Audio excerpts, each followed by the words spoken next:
Hello everyone, this is Grace. It is currently January the 6th, but I won't be posting this until January the 7th. It's very late, so you won't be seeing it until tomorrow.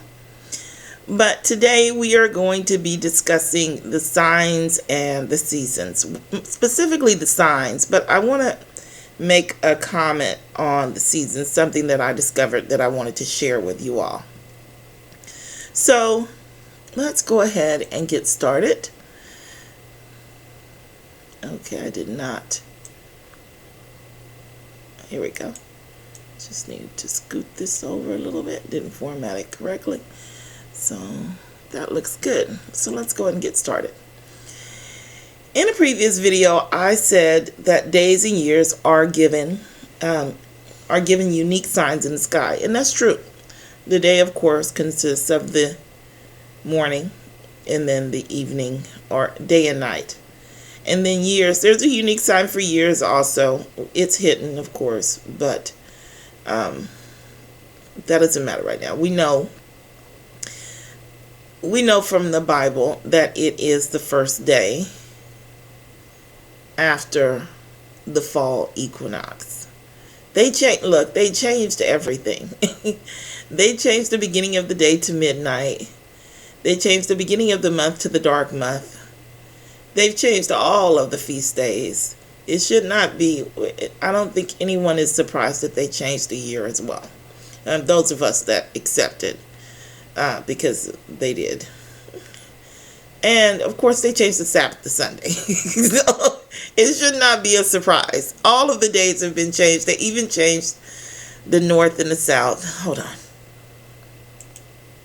Okay. They even changed the north and the south. So they kind of had to change the year at some point, because when you jumble things up like that and you mix things up like that, it just becomes chaos. So in order to even things out, they kind of had to change the year around as well. Otherwise, it would have just been a jumbled mess. So everything was changed. But anyway, we're not speaking about that right now. We're speaking about the signs. So let's go on. So I did a little more investigating into the signs. So I wanted to speak on it a little more. Anyway.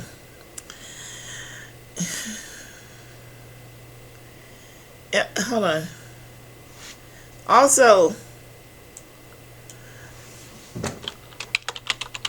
the Lunar Sabbatarians are partially correct on Psalms 104.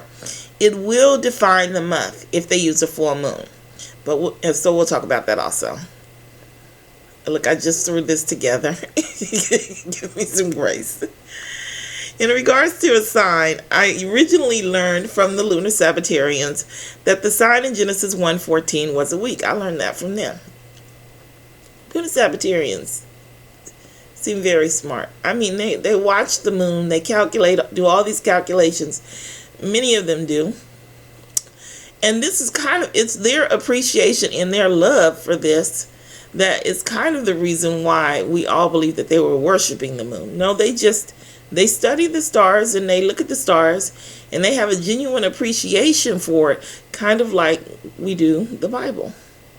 You know, they look in the stars and they see a beauty just because they know and they have become familiar with them, that we who work off the computer, which they're going to be proven right about that in this video as well.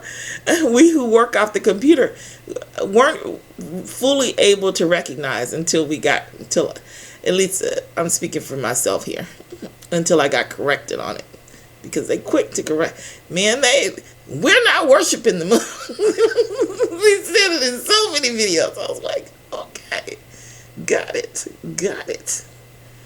You love this study of the moon. All right, got it. Anyway, but it just comes off wrong because of the Lunar Sabbath. That's the reason why it comes up. That's the reason. But anyway, let's go on. They are correct about this also. In both a sign and a Moed or Moedim, whichever you call it, the moon is used in days. Let me start this over because I got myself off track by talking. In regards to a sign, I originally learned from the Lunar Sabbatarians that the sign in Genesis 1:14 was a week. Let me read you what I'm speaking of. And God said, "Let there be lights in the firmament of the heaven to divide the day from the night, and let them be for signs and for seasons and for days and for years."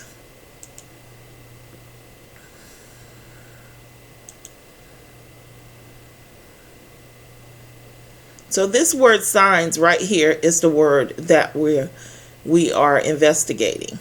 Okay? We want to know what's meant by signs.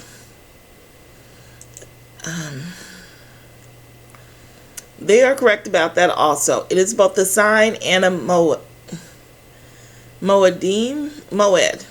The moon, I don't know why I keep wanting to say moedim. The moon is used in days. The moon is used in days, and the days are used to define the seventh day sign. A sign in the Bible is a miracle. It has no cause or reason other than the cost that has been assigned to it.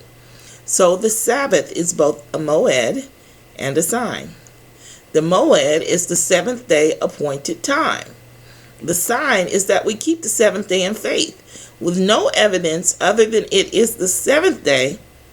That is the miracle. When looking at the scriptures using sign, you're going to notice that God gives signs and we give signs. Our signs are evidence of who we worship. Kind of like if you see a woman dressed in a burqa, you instantly recognize her as a Muslim. No one ever looks at a woman in a burqa and thinks that's an American Christian. That's just not how it works. The burqa is a sign. Likewise, worshiping on the seventh day is a sign to God's followers. There's nothing in the sun. There's nothing in the moon. There's no circuit in the moon. There's no circuit of the sun. None of that need apply. We have the moedim, which is defined by the day. There's a definition for a day. The night and the morning, which is given to us by the sun and the moon. That's it. The evening has sun and moon. The morning has sun and moon. The day has a night and a morning. Okay? So the moon is used to describe the day. We count 7 days and then we keep the Sabbath. It's a moed. It is also a sign. Oh, this is where we review the scriptures. Hold on. So let's look at the scriptures. I do set my bow in the cloud, and it shall be for a token of a covenant between me and the earth. The bow, it was a miracle that was given to us as proof that he wasn't going to flood the earth again. And ye shall circumcise the flesh of your foreskin, and it shall be a token of the covenant between me and you. This is a sign between us and God. Well, used to be a sign that we were followers of God. Circumcision.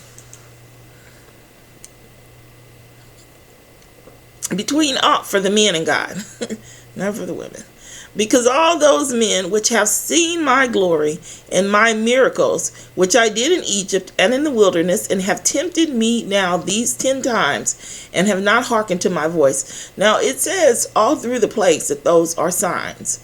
I put this one in here because it specifically uses the word miracle. So he's speaking of the plagues here. And also the miracles that he did in the wilderness, preserving them in the wilderness those 40 years. All of those are described as signs. There's nothing in the sun or the moon or the sky that causes a plague. Nothing which preserved the people in the wilderness.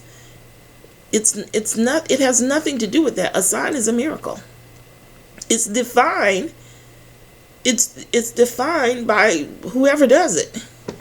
And thou shalt bind them for a sign upon thine hand, and they shall be as frontlets between thine eyes.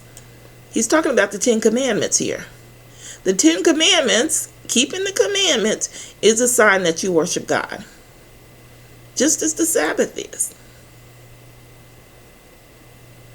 Speak thou also unto the children of Israel, saying, Verily, my Sabbaths ye shall keep. For it is a sign between me and you throughout your generations, that ye may know that I am the Lord that does sanctify you. The Sabbaths are a sign. Nothing in the sky is needed. And hallow my Sabbaths, and they shall be a sign between me and you, and ye shall know that I am the Lord your God. I think there's one more. Behold, I and the children whom the Lord hath given to me are for signs and for wonders in Israel from the Lord of hosts, which dwelleth in Mount Zion. We are signs to the world.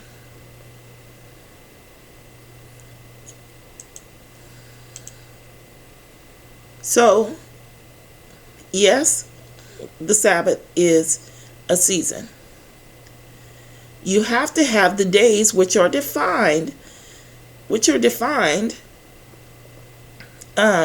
in order to keep the seventh day Sabbath.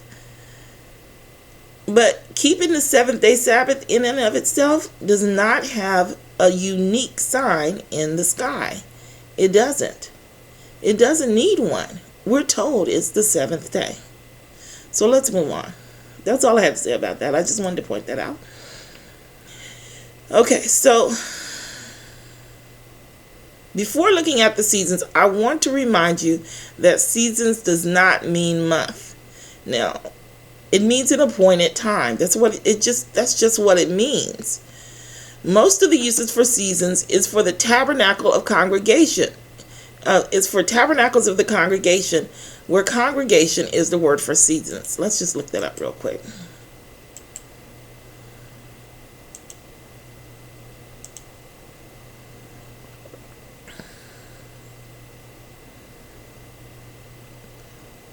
I don't know if you guys remember, but last time when I did a search, I just took out everything that said congregation, because over and over it says the tabernacle of the congregations, of the appointed times, because you meet there. You meet there for the Sabbaths, you meet there for the appointed times. It just the tabernacle of the congregation, the tabernacle of the congregation. It doesn't mean moon. It doesn't mean new month. It doesn't mean that. So now I'm going to prove myself wrong, I guess. Okay. He appointed the moon for seasons. So he uses the moon in order to help dictate the seasons. It really is just saying it's a clock, okay? But it's also defining the new month. It says, he appointed the moon for seasons. The sun knoweth his going down. The sun knows when the moon is going down. This is describing the beginning of the month, if it's a full month. So, let's pull out. Oh, let's see if I have anything else to read. Yeah. However, while investigating signs, I noticed that Psalms 104 can also be used to define the new month, as the Lunar Sabbatarians have proclaimed. If the month begins on the new moon, the full moon, then Psalms 104:19 describes the circuit that the moon takes for the new month. When looking at the circuit for the month the moon and the sun together, it can be said that the new month begins when the sun arises as the full moon sets. It is the definition of a new moon. It, however, does not change the definition of a season, which is still an appointed time. It simply says that the moon was needed to complete the clock, which we use to keep our appointments. Seventh day Sabbath is the Sabbath. New Year's is the Feast of Unleavened Bread, etc., etc. Okay, that's the end. Let's look at Stellarium. Okay, so if I was to pull up calendars, it would show that October the 9th is the beginning of the new month. That is not correct. I'm going to show you. Hold on. Well, I'm not going to show you, but I'm going to give you an example. We're going to look at the... I didn't pull up the one for... Okay, let's pull up next year's, because I pulled up next year's. So we'll look up September the 29th, 2003. And let's hope this is correct. So, as the full moon is going down, this is the moon here, this is the sun. You can see that the sun is coming up at the exact same time. Okay, so let's look at 20. Well, we'll stay in 23, and we will look at April the 6th. Okay, and you see here the moon is setting. Let's go back down here, and you see the full moon is setting, and the sun is rising at the exact same time. When this moon sets, the sun has to be coming up in order for it to be a new month.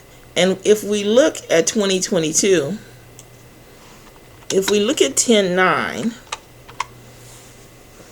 the moon is fully set before the sun hits the horizon. This cannot be the new month. It has to begin the next day. And the next day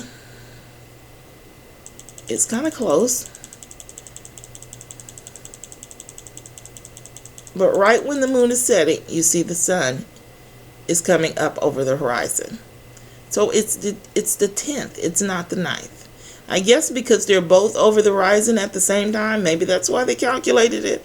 But not if you want to use Psalms 104. This doesn't work. The 9th doesn't work. It's the 10th. So all that talk about using your computers, if you're going to use it, maybe we need to have a backup plan like the Lunar Sabbatarians said. So they were right about that. But this can be used as a definition. And the definition is when the moon is setting, when the moon is going down and the sun is coming up, that's the beginning of the new month. Okay.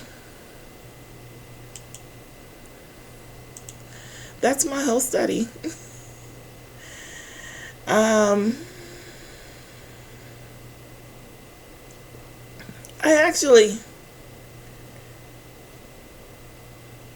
actually want to thank the Lunar Sabbatarians for all the studies that they did on the month and the moon, because it was because of their studies that I was able to figure this stuff out so quickly. I used their information. I did because they study it. But I guess that's all I have to say. I mean, it doesn't.